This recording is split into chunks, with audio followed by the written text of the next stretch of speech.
In the book of Malachi, it says, a day is coming when you will know the difference between those who served God and those who didn't. Malachi की किताब बताती है कि एक दिन आ रहा है जब आप फर्क को जान सकेंगे कि वो जिन्होंने परमेश्वर की सेवा की और वो जिन्होंने नहीं की. Because the Bible says the day is going to reveal it. क्योंकि बाइबल कहती है वो दिन उसको व्यक्त करेगा. Jesus said there is nothing hidden that shall not be revealed. यीशु ने कहा ऐसा कुछ भी छुपा हुआ नहीं है जो सामने नहीं लाया जाएगा. Not just our works, but even our motives will lay bare before the Lord. सिर्फ हमारे काम ही नहीं लेकिन जो हमारे मकसद छुपे हुए इरादे हैं वो भी सामने आ जाएंगे. Amen. So, am I saying that those things are wrong? No. क्या मैं कह रहा हूँ वो चीजें गलत है? बिल्कुल नहीं. I'm saying what is the source of the blessings? मैं कह रहा हूँ उन आशीषों का सोता क्या है. When he becomes our blessing, Jesus said, seek ye first the kingdom of God and his righteousness, and all these things shall be added. They will be added. You will not run after them, but they will be added in your life. जब वो हमारी आशीष बन जाता है, यीशु ने कहा तुम राज्य और उसकी धार्मिकता की खोज करो तो ये चीजें अपने आप तुम्हारी जिंदगी में जुड़ जाएंगी. तुम्हें भागना नहीं पड़ेगा उनके पीछे, वो जुड़ जाएंगी आके. Are you guys with me?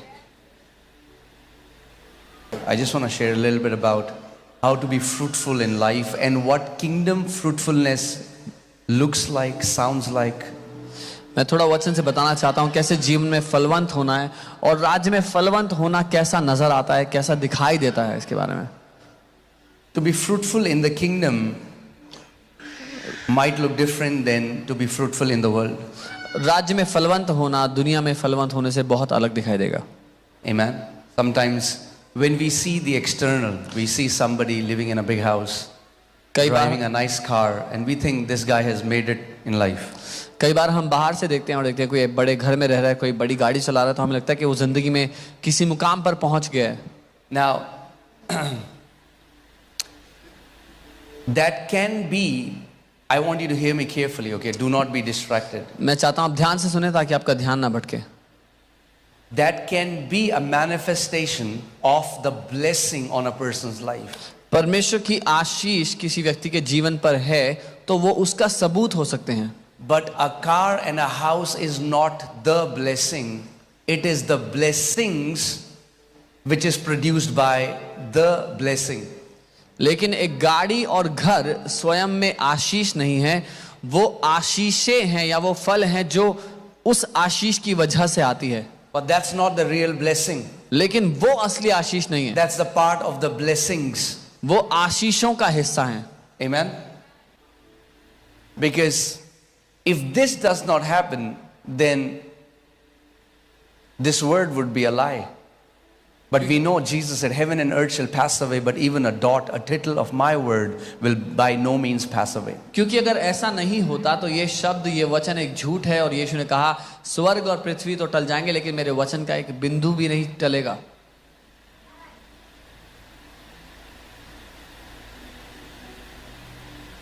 Tell your neighbor, don't work hard to be rich. अपने पड़ोसी से कहें अमीर होने के लिए मेहनत मत करें बहुत ज़्यादा. Now, it's very contrary to what we have heard. ये बहुत विपरीत है जो हमने सुना है उससे.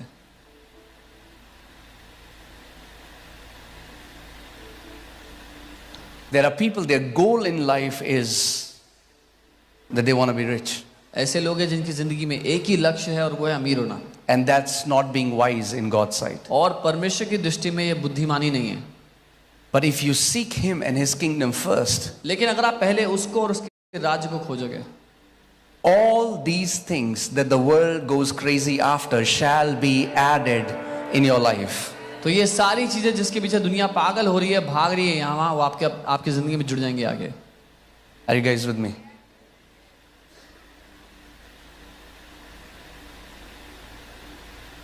The Lord has no problem trusting you with things if your heart is not in those things. परमेश्वर को कोई समस्या नहीं है आपके हाथों में चीजें देते हुए भरोसा करके, अगर आपका दिल उन चीजों के पीछे नहीं है तो. Amen. Amen. Anyway, that was not the topic. ये मुद्दा नहीं था. But let me just come back. So, let me teach you the way you can be fruitful in the kingdom and on the earth in the right way, so that you will always be. Many believers don't hear God's voice because they are distracted. और बहुत से विश्वासी इसलिए परमेश्वर की आवाज को नहीं सुन पाते क्योंकि उनका ध्यान भटका हुआ है. It takes a calm spirit to hear the voice of the Lord. एक शांत आत्मा चाहिए होती है परमेश्वर की आवाज को सुनने. If you're constantly worried, if you're constantly filled with bitterness and envy, and you're thinking about what the other person is doing, and you get discouraged with little things, guess what? It will be very, very difficult for you to hear God's voice. अगर आप लगातार चिंतित हैं, कड़वाहट से भरे हैं, यहाँ वहाँ वो मेरे बारे में क्या सोच रहा होगा ये सोच रहे हैं, तो आप बहुत कठिन होगा परमेश्वर की आवाज सुनना आपके लिए. That's why the Bible says in Psalm 46, be still and know that I am God. You need to be still. And this word know comes from the Hebrew word yada, which means know me experientially, not just through reading about me, but I want you to know me because he's a person. God wants you to know him experientially. इसलिए भजन 46 में वचन कहता है कि स्थिर हो जा, ठहर जा और जान ले कि मैं परमेश्वर हूं. और यहाँ पर जो जान ले शब्द है वो जानना यदा शब्द से आता है, जिसका मतलब है अनुभव के द्वारा. परमेश्वर नहीं चाहता हम उसको ज्ञान के रूप में जाने, वो ज्ञान नहीं है, वो एक व्यक्ति है, वो चाहता है हम उसको व्यक्तिगत रूप से जाने. Hear this. सुनिए, The prophets who wrote the Bible, वो भविष्यवक्ता जिन्होंने बाइबल को लिखा, the disciples who wrote the Bible, वो चेले जिन्होंने बाइबल को लिखा, they heard the voice and then they wrote the text. उन्होंने आवाज को सुना फिर अक्षर को लिखा. There was a voice before there was a text. इससे पहले कि अक्षर लिखे जाते एक आवाज थी. A prophet writes, when you will read Old Testament, you'll read it again and again. The word of the Lord came unto me. जब आप पुराना नियम पढ़ेंगे तो बार बार देखेंगे भविष्यवक्ता लिखते हैं कि यहोवा का वचन मेरे पास आया. And the Lord said, Son of man, write this. और प्रभु ने कहा मनुष्य के पुत्र ये लिख. Amen. Amen. So this, the purpose, why did God ask them to write it? ये उद्देश्य क्या है, परमेश्वर ने क्यों लिखने के लिए बोला इनको? God spoke to one man. परमेश्वर ने एक आदमी से बात की. But because the word of the Lord is alive, the word that came to one man and it was written still has the Spirit of God hovering over it, that any man who stays in that word will encounter the same voice of God as that prophet encountered. पर क्योंकि परमेश्वर का वचन जीवित है और परमेश्वर का आत्मा उस वचन पर अभी मंडरा रहा है, अगर कोई भी व्यक्ति उस वचन का आमना सामना कर लेगा तो उसके पीछे जो आत्मा है उसका आमना सामना कर लेगा. Amen.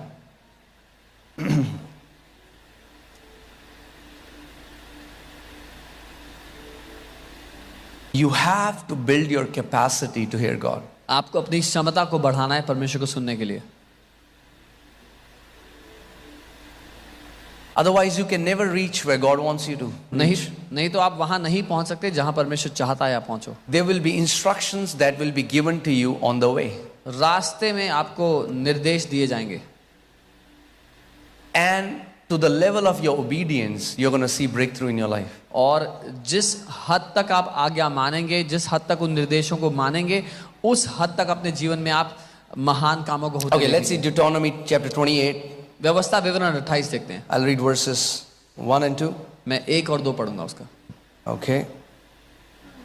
And it shall come to pass, if thou shalt hearken diligently unto the voice of the Lord thy God. और अंग्रेजी में ऐसा लिखा है, और ऐसा होगा अगर तू ध्यान धरकर लगन के साथ अपने परमेश्वर यहोवा की आवाज को सुने तो. See, the English Bible says hearken diligently. अंग्रेजी बाइबल में लिखा है जी जान से, लगन के साथ उसकी आवाज को सुन.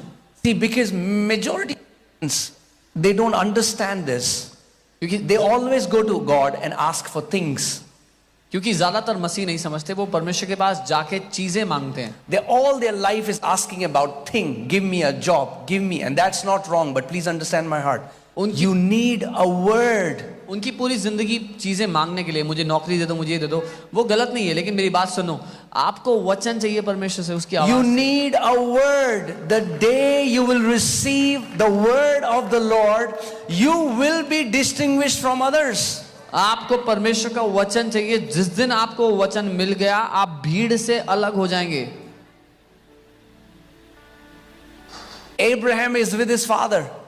अब्राहम अपने पिता के साथ है. And came the word of the Lord to Abraham, come out of your father's house to the place where I'll take you. What happened? As he obeyed the voice of the Lord, he became the father of many nations. और यहोवा का वचन Abraham के पास आता है, अपने पिता के घर को छोड़ और बाहर आ, और जब उसने उस बात को माना वो देशों का पिता ठहरा. Never does Bible say Abraham asked for gold and silver. कभी नहीं बाइबल कहती कि अब्राहम ने सोना और चांदी मांगे. The problem with this us is हमारी दिक्कत ये है, we esteem things above than the word. हम चीजों को वचन से महंगा समझते हैं, ऊपर समझते हैं. You need a word. आपको वचन चाहिए. Okay, team, I want you to search. There is a guy who, let me tell you about, I forgot his name, but one day he was talking to God. He invented so many things from peanut. If you can just search about him and we'll show it to एक you. व्यक्ति एक दिन परमेश्वर से बात कर रहे थे, उनके बारे में भी देखें. उन्होंने मूंगफली से बहुत सारे इन्वेंशन किए, बहुत सारी चीजें डिस्कवर की हैं. He is not saying, God, give me a job of 10,000. So he's talking to God. वो ये नहीं कह रहे परमेश्वर मुझे 10,000 की He नौकरी said, चाहिए. God, tell me the secrets of universe. वो परमेश्वर से बात करते और परमेश्वर ने कहा कि परमेश्वर से कहा, परमेश्वर मुझे इस पूरी सृष्टि के रहस्य बताओ. God said, that's, cannot comprehend it. परमेश्वर ने कहा तुम समझ नहीं पाओगे.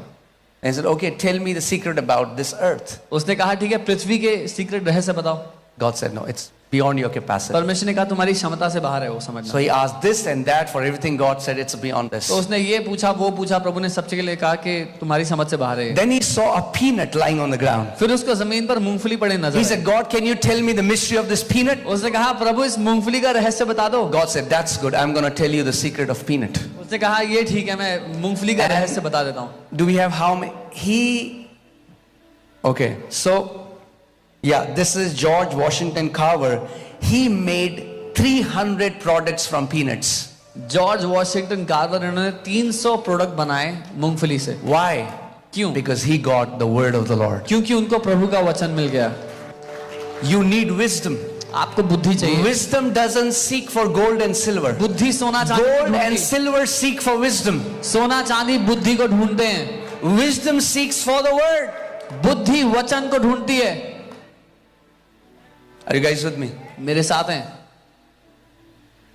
If we ask the same way people in the world ask, then there is some problem. अगर हम वैसे ही मांगते हैं जैसे दुनिया के लोग मांगते हैं तो कुछ दिक्कत है. You need to ask a word. हमें वचन Your मांगना है. business isn't growing. God, I don't ask for more customers. Give me a word. आपका वचन, Word that will elevate my business. आपका- Give me a word that will bless my marriage. Give me a word that will bless my church and ministry. I need a word from you, Lord. अगर आपका business नहीं बढ़ रहा तो उससे और customers मत मांगो, उससे वचन मांगो जिससे आपका व्यवसाय बढ़े, आपकी शादी बेहतर हो, आपके जीवन की हर एक बात उस वचन के द्वारा. Amen? Come on, tell your neighbor, say you need a word. अपने पड़ोसी को कहो तुम्हें वचन चाहिए. Hear this carefully. You will not hear God's voice as long as you are okay without it. और मेरी बात ध्यान से सुनो, जब तक आपके लिए चलता है बिना परमेश्वर की आवाज सुने जीना, आप उसकी आवाज को नहीं सुनो. As long as you're okay being a religious Christian, I go to church on Sundays and I'm okay with it, that's how you're going to live. जब तक आपके लिए धार्मिक ईसाई होना चलता है कि मैं संडे को चर्च जाता हूँ इतना काफी है, तो वैसे ही आप जिएंगे. There is a man of God and they were so poor परमेश्वर के एक जन बहुत गरीब थे. that one time in church, offering tray was being passed. एक बार ऑफरिंग की ट्रे दी जा रही थी तो They had nothing. उनके पास कुछ नहीं था देने के लिए. And he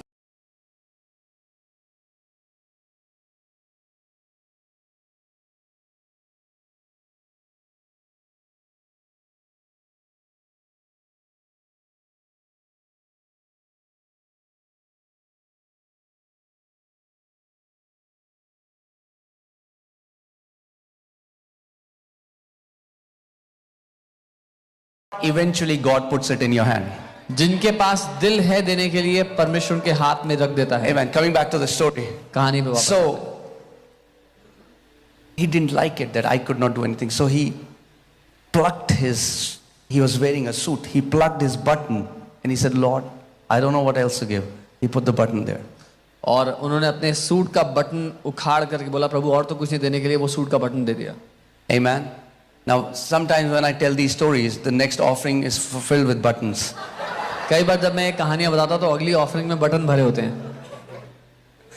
So, when he did that, जब उसने ऐसा किया, he heard the word of the Lord. उसने परमेश्वर के The word of वचन the को Lord सुना. came to him. And what was the word? परमेश्वर का वचन उसके पास आया. 3 John verse 2. और वो वचन क्या था? 3 यूहन्ना 2 आया. Now, he had read it so many times. That's what I'm saying.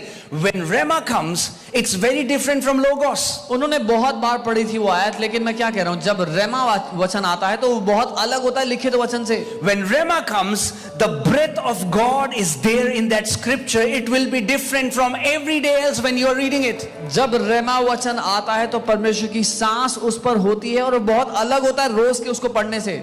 And the word of the Lord came to him and he said, Son, और परमेश्वर का वचन उसके पास आया. I wish that you may prosper and be in health just as your soul prospers. उन्होंने कहा, बेटा मैं चाहता हूं कि तू उन्नति करे और भला चंगा रहे जैसा तेरा प्राण उन्नति करता है. And he went home to his wife and he said, do you know what?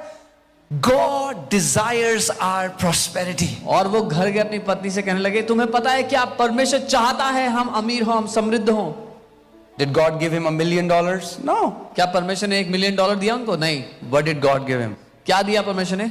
Much more precious than $1 million. God gave him his word. Million या बिलियन से कई ज्यादा कीमती अपना वचन दिया. You need a word. आपको एक वचन चाहिए. One word from God can transform your generations. परमेश्वर से एक वचन आपकी पीढ़ियों को बदल कर रख देगा. If your generations have lived in poverty, one word of the Lord can change and break that spirit of poverty and can completely transform your generation. One word. अगर आपकी पीढ़ियां गरीबी में रही हैं, दरिद्रता में रही हैं, तो एक वचन परमेश्वर की ओर से उस पीढ़ियों से चलने वाली दरिद्रता को नाश कर देगा आपके जीवन में.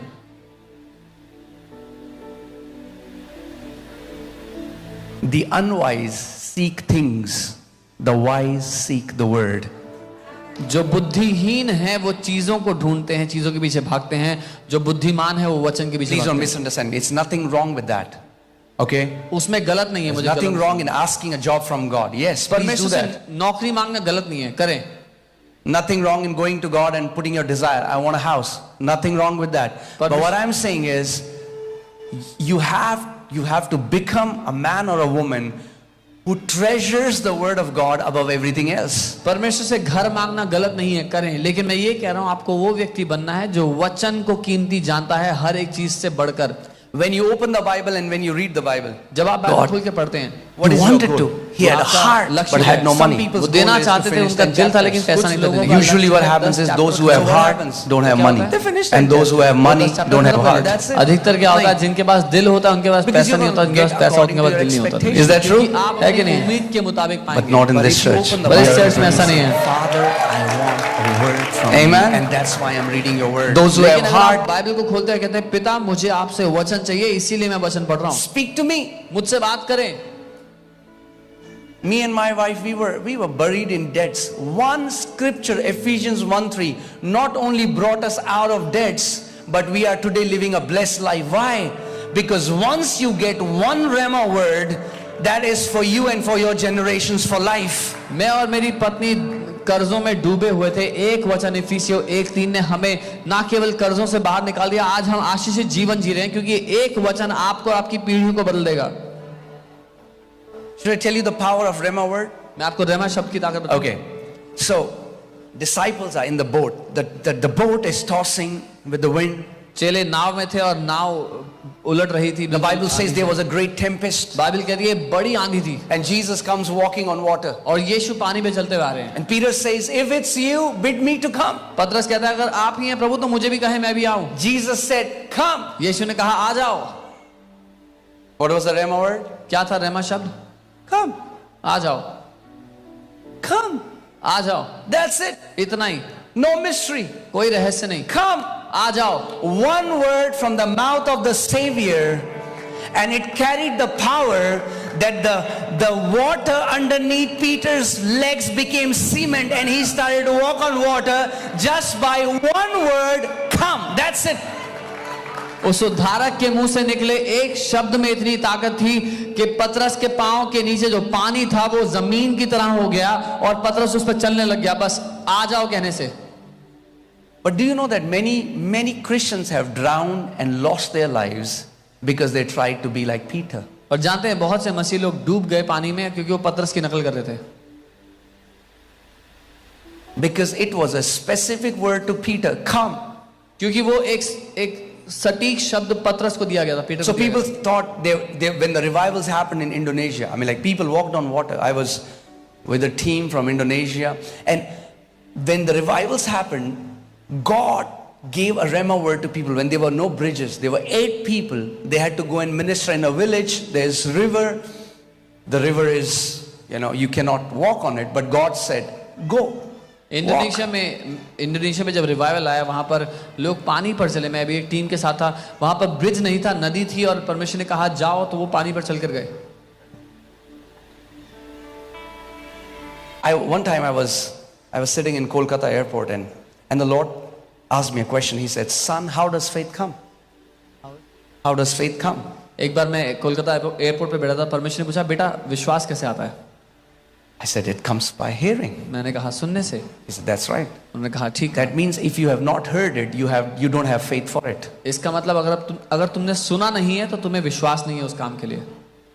Are you getting what I'm saying? समझ रहे जो मैं कह रहा हूँ? Faith is not reckless. Faith is not reckless. विश्वास बेसुधा नहीं. Sometimes I meet some pastors and they're like, man, you wanted to build a building, you wanted a land, and God did it for you, and He didn't do it for us. I said, did you hear from God? They said, no. I said, why will He do it for you? He isn't obliged to fulfill our personal ambition. He told us, go and see a land in that place, and I will give you a church there. कई बार लोग कई pastors मिलते हैं, वो कहते हैं कि आपके लिए तो परमेश्वर ने ये कर दिया, आपको लैंड दे दिया, आपने चर्च बना दिया, हमारे साथ परमेश्वर ने ऐसा नहीं किया. मैं उनसे पूछता हूँ क्या परमेश्वर ने आपसे कहा था करने के लिए? वो कहते हैं नहीं. तो मैं कहता हूँ परमेश्वर को आपकी व्यक्तिगत महत्वाकांक्षाएं पूरे करने की जिम्मेदारी नहीं है. Let me tell you, if this was my personal ambition, we would have fallen flat on our face. मैं आपको बता रहा हूँ, अगर ये हमारी व्यक्तिगत महत्वाकांक्षा होती तो हम मुंह के बल गिरते. There was no ambition to build the biggest church in Delhi. That the word of the Lord came unto me. The word of the Lord came, and I just obeyed. That's it. मेरे अंदर कोई महत्वाकांक्षा नहीं थी दिल्ली का सबसे बड़ा church बनाने की. परमेश्वर का वचन मेरे पास आया और मैंने उसको माना.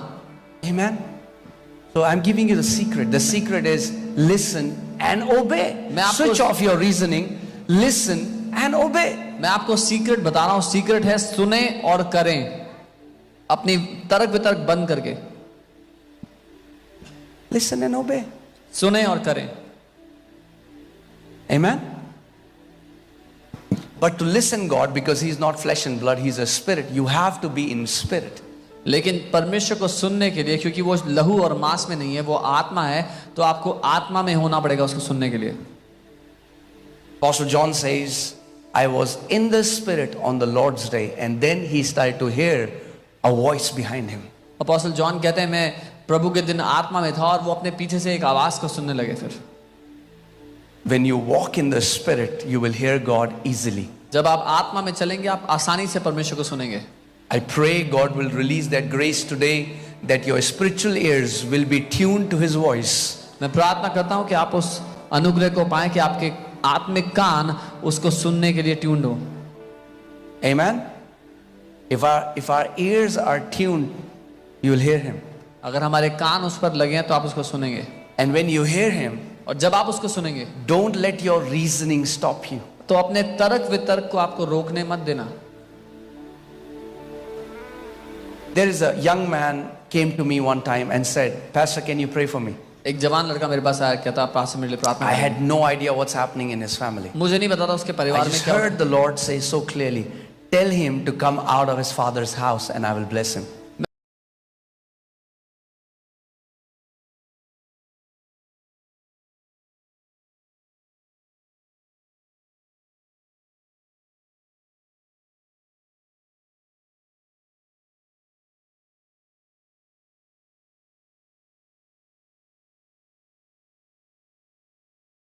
Good. Take that in hands. Came back to me again after 6 months. 6 महीने बाद Messed up.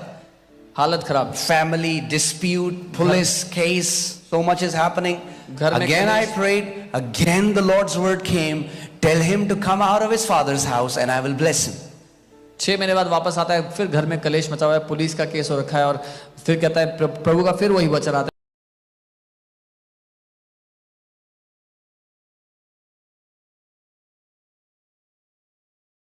If you don't obey, अगर तुम मानोगे नहीं that word will not come to pass. तो वो वचन पूरा नहीं होगा।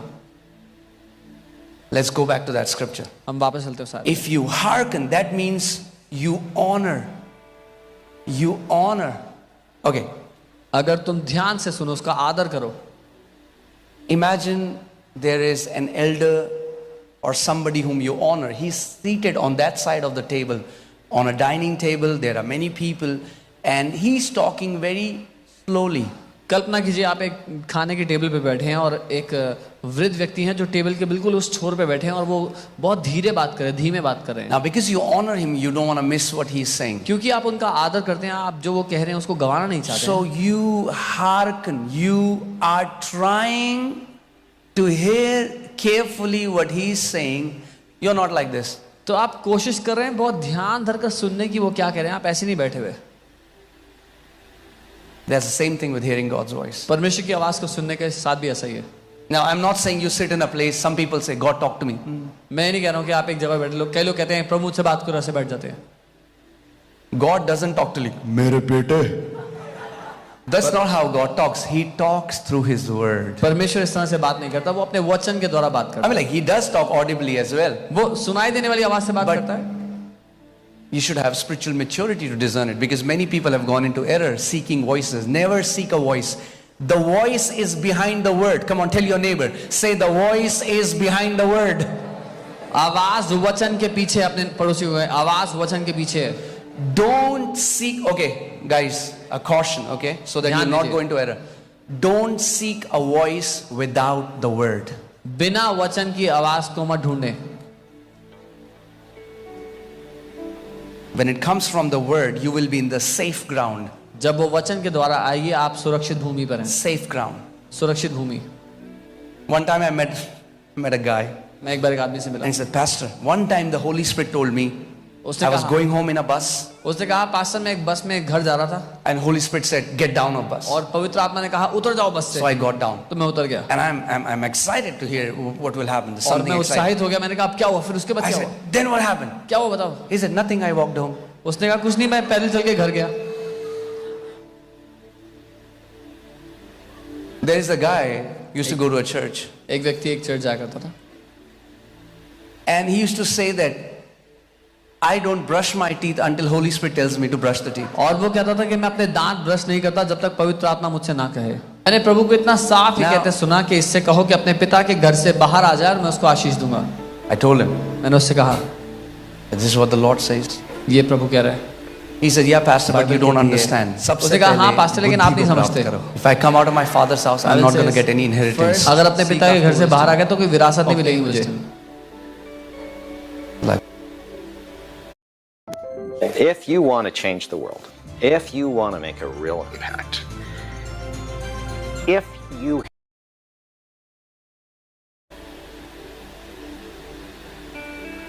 Holy Spirit, मैं आज रोटी खाऊं, पराठे खाऊं. Okay. God has given you basic wisdom to make everyday decisions. परमेश्वर ने बोला अपने पिता के घर से बाहर निकले, मैं उसको आशीष दूंगा। रोजमर्रा के निर्णय लेने के लिए। Then do it again. रोटी खाओ, फिर नहीं किया। चाहे पुलाव खाओ, परमेश्वर के गुण गाओ. That's what matters. Amen. Coming back to the topic. Yeah. So don't seek a voice without the word. बिना वचन की आवाज को मत ढूंढो। There are many voices in the spirit realm. Do you know that? आत्मिक दुनिया में बहुत सी आवाजें हैं, जानते हैं? I'm talking about a pastor. There have been cults that have been formed. A pastor heard that God told him that in the garden Adam used to wear nothing. और मैं एक पास्टर की बात कर रहा हूँ, उन्होंने सुना कि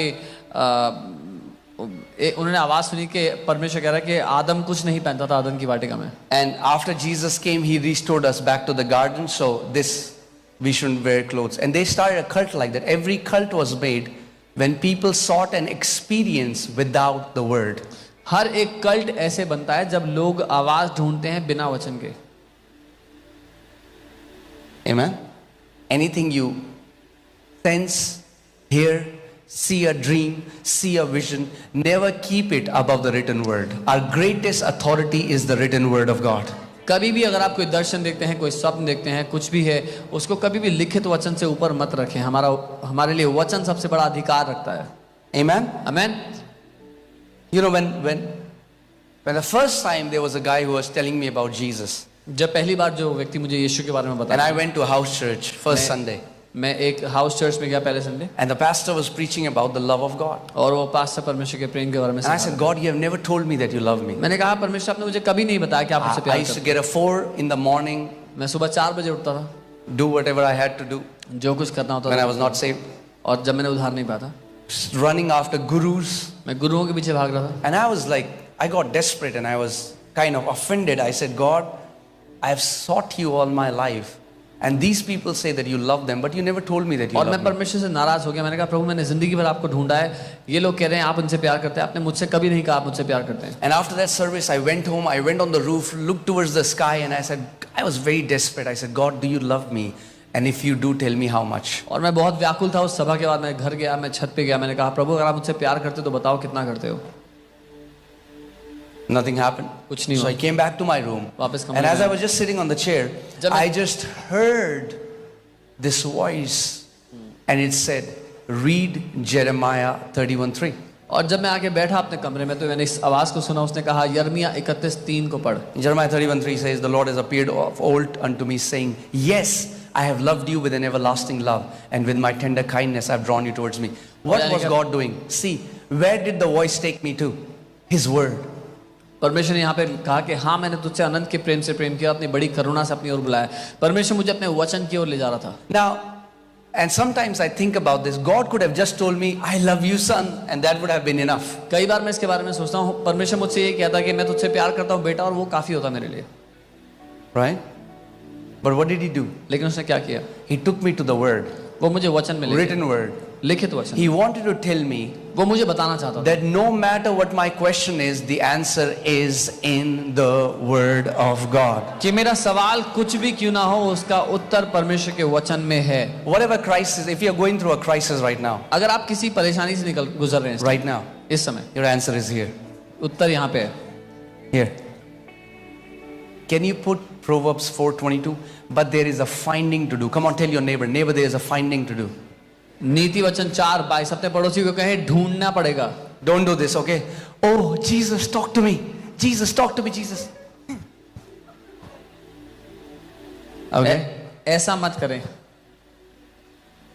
That's called shortcut, and there are no shortcuts in the kingdom. इसको शॉर्टकट कहते हैं, और राज्य में कोई शॉर्टकट नहीं होता. Shortcuts only take people to hell, not to heaven. Shortcut सिर्फ नरक के लिए होता है, स्वर्ग के लिए नहीं होता. Amen? No shortcut. कोई शॉर्टकट नहीं है. Lord, talk to me. ओ प्रभु मुझसे बात करो. फिर आप बाइबल खोलते हैं. I told you about that story about that man, right? मैंने Let me tell कहानी you बताई थी again. इसकी. Let me tell you again. There was this man, एक व्यक्ति, and he heard that this is how God speaks, and he got very excited. उसने सुना कि परमेश्वर ऐसे बात करता है, वो बहुत उत्साहित हो गया. So he took the Bible उसने बाइबल लिया, and he said, Lord, talk to me. कहा प्रभु मुझसे बात करो. He opened the Bible, और बाइबल खोली and it said, और लिखा था, and Judas hanged himself. और यहूदा ने जाके फांसी लगा ली. So he closed the Bible. उसने बाइबल बंद कर दिया. He said, no, cancel. नहीं ऐसे नहीं, cancel. I'm going to try it again. This दोबारा time I'm try. going to get a better verse. उसने कहा इस बार अच्छी वर्ष मिलेगी. So he made sure that he will open his Bible from a different place. अब उसने दूसरी जगह से बाइबल खोलना सोचा.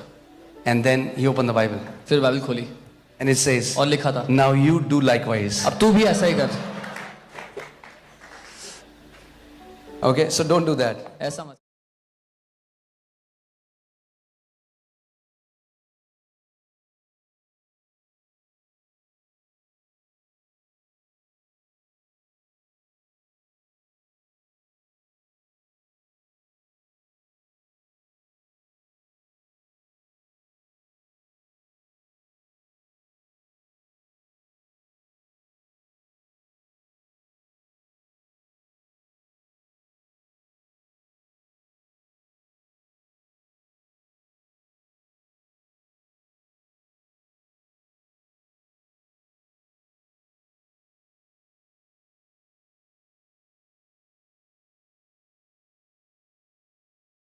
मैंने 17 बार बाइबल पढ़ ली. So, तो what is the fruit?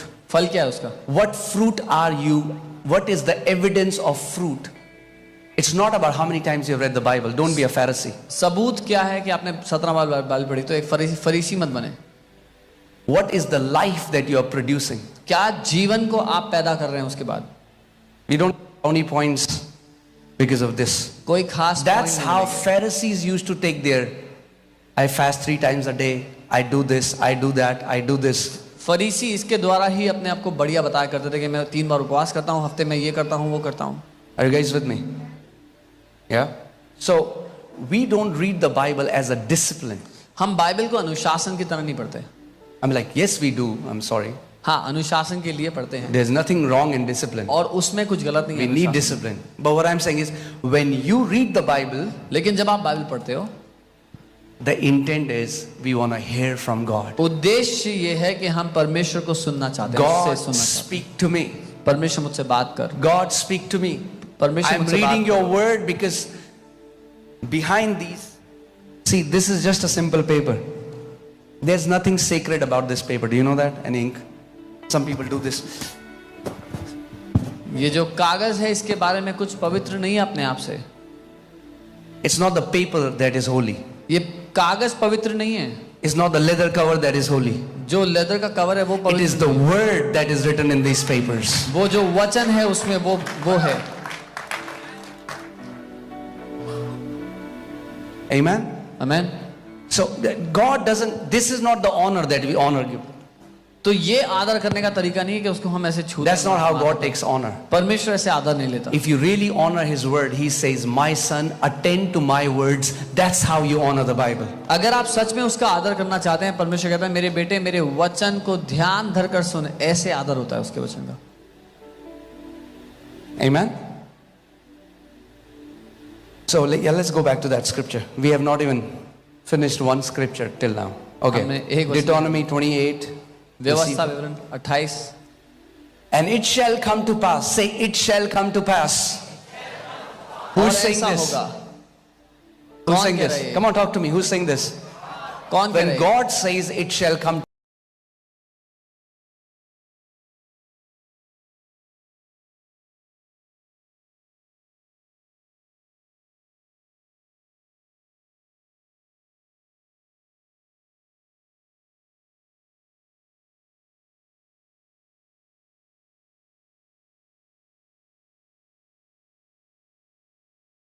करें, ठीक है? Okay. It talks about the word of God. ये बात My कर son, रहा है- attend to my words. Okay? मेरे So- बेटे, so मेरे they, what is they? The word of God. For they are life to whom? To those who find them. अंग्रेजी में ऐसा लिखा है जो उसको ढूंढ लेते हैं उनके लिए वो जीवन है। So hear this. जो ढूंढ लेते हैं उनके लिए जीवन है, जो नहीं ढूंढते उनके लिए धार्मिक किताब है। Those who find it to them it is life. Those who do not find it to them it is a religious book. Are you getting what I'm saying? It will just massage your religious ego. I finished reading 10 chapters a day. आपकी धार्मिक अहम की massage होगी इससे सिर्फ कि मैंने 10 chapter खत्म I've कर read दिया। Bible 17 times. Everybody is looking for somebody to spoon feed them. हर कोई ढूंढ रहा है कि कोई मिल जाए जो चम्मच से हमें खिला दे। That's why there are long lines of people. They will stay for 8 hours standing so that somebody will pray for them. But they will not go home and open the Bible and wait in the presence of God. That's the problem. इसीलिए लंबी कतारें हैं, 8-8 घंटे लोग खड़े रहेंगे कि कोई हमारे लिए प्रार्थना करेगा, लेकिन खुद जाकर वचन नहीं पढ़ेंगे कि परमेश्वर की आवाज को सुन लेंगे। यही दिक्कत है।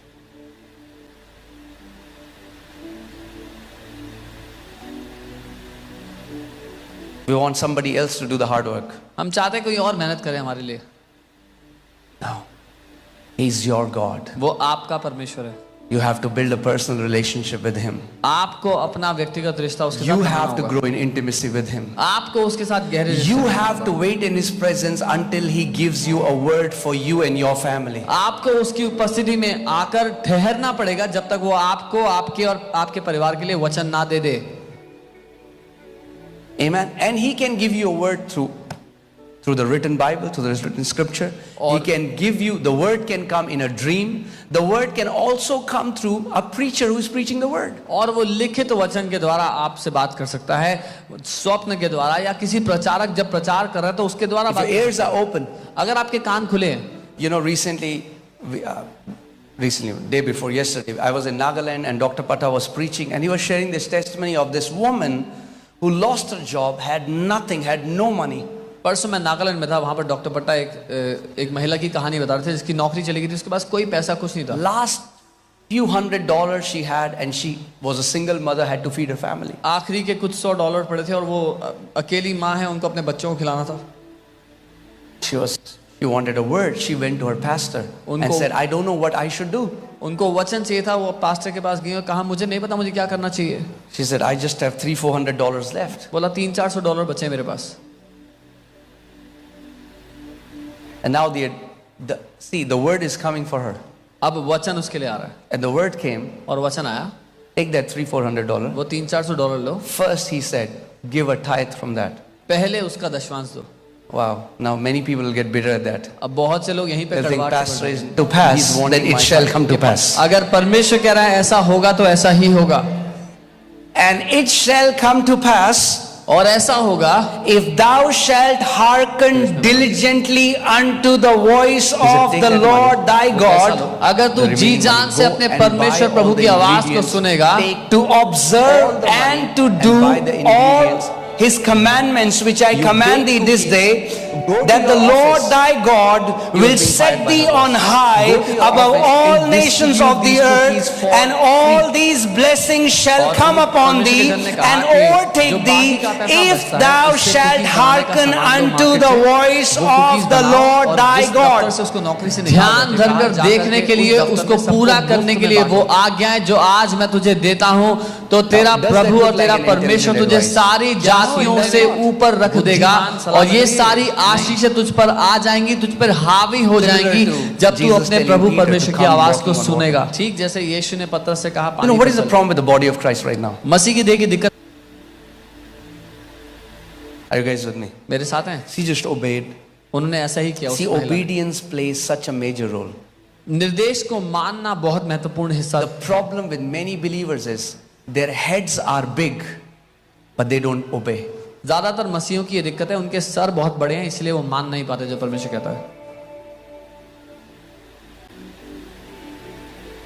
She went to her office, दफ्तर गई, distributed the cookies to everyone, even went to her boss who fired her and gave cookies to him. वो दफ्तर गई, उन्होंने वो कुकीज सबको मुफ्त में बांटी, अपने बॉस को भी जिसने नौकरी से निकाला था उनको. This woman is alive in US. ये महिला भी जिंदा है यूएस में. And she started to get phone calls from next day. We need orders of this many cookies. We need orders of this many. This woman is a multi-millionaire today. और अगले ही दिन से उस औरत को फोन आने लग गए कि मुझे इतने कुकीज का ऑर्डर देना है, मुझे इतनी कुकीज का ऑर्डर देना है. वो औरत आज मल्टी मिलियनेयर है.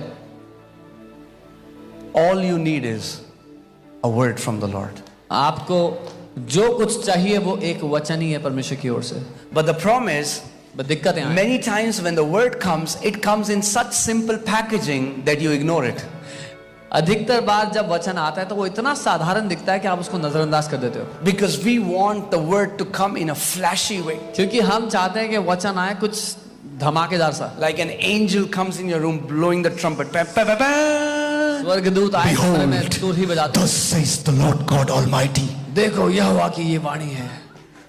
And many times it's not like that. That's what Elijah thought when he is trying to commit suicide. He's suicidal. He's hidden in a cave and he's like, oh God, I'm the only one left. और एलिया को भी ये लग रहा था जब वो आत्महत्या करने में तुला हुआ था. वो कहता परमेश्वर मैं अकेला बचाऊं अब.